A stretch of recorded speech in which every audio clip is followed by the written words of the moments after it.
Welcome to smileys world. இன்றைக்கி நம்ம சேனலில் வீட்டிலேயே குஸ்கா ரெசிபி எப்படி டேஸ்ட்டாக செய்யுதுன்னு பார்க்கலாமா? அதுக்கு தேவையான இன்க்ரீடியன்ட்ஸ்லாம் என்னென்னு பார்த்துக்கோங்க.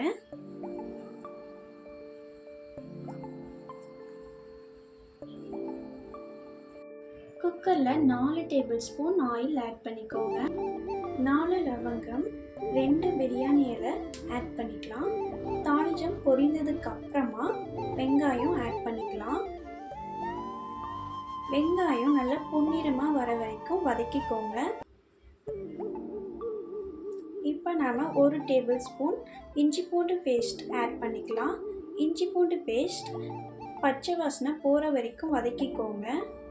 அதுக்கப்புறமா தக்காளி ஆட் பண்ணிக்கலாம். தக்காளி சீக்கிரம் வேவறதுக்கோசரம் நான் கொஞ்சமாக உப்பு சேர்த்து வதக்கிக்கிறேன். பச்சை மிளகாவும் சேர்த்து வதக்கிக்கோங்க. 1 ஸ்பூன் பிரியாணி மசாலா ஆட் பண்ணிக்கலாம். 1/2 ஸ்பூன் கரம் மசாலா, பிஞ்ச் அளவு மஞ்சத்தூள் ஆட் பண்ணிக்கோங்க. மஞ்சத்தூள் ரொம்ப ஆட் பண்ணிடக்கூடாது. நல்லா வதங்கின பிறகு கொத்தமல்லியும் புதினாவும் ஆட் பண்ணிக்கோங்க.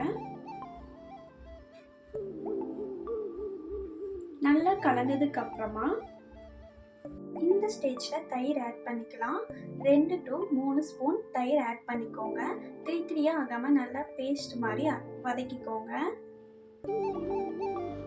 1 படி தண்ணி ஆட் பண்ணிக்கிறேன். 1/2 படி அரிசி எடுத்ததுனால 1 படி தண்ணி ஆட் பண்ணி நல்லா கலந்ததுக்கு அப்புறமா உப்பு செக் பண்ணி உப்பு ஆட் பண்ணிக்கோங்க. உப்பு நீங்கள் செக் பண்ணி பார்க்கும்போது நல்லா கரிப்பாக இருக்கணும். நல்லா கலந்ததுக்கு அப்புறமா ஒரு கொதி வந்ததும் ஊற வச்சிருந்த அரிசியை ஆட் பண்ணிக்கோங்க.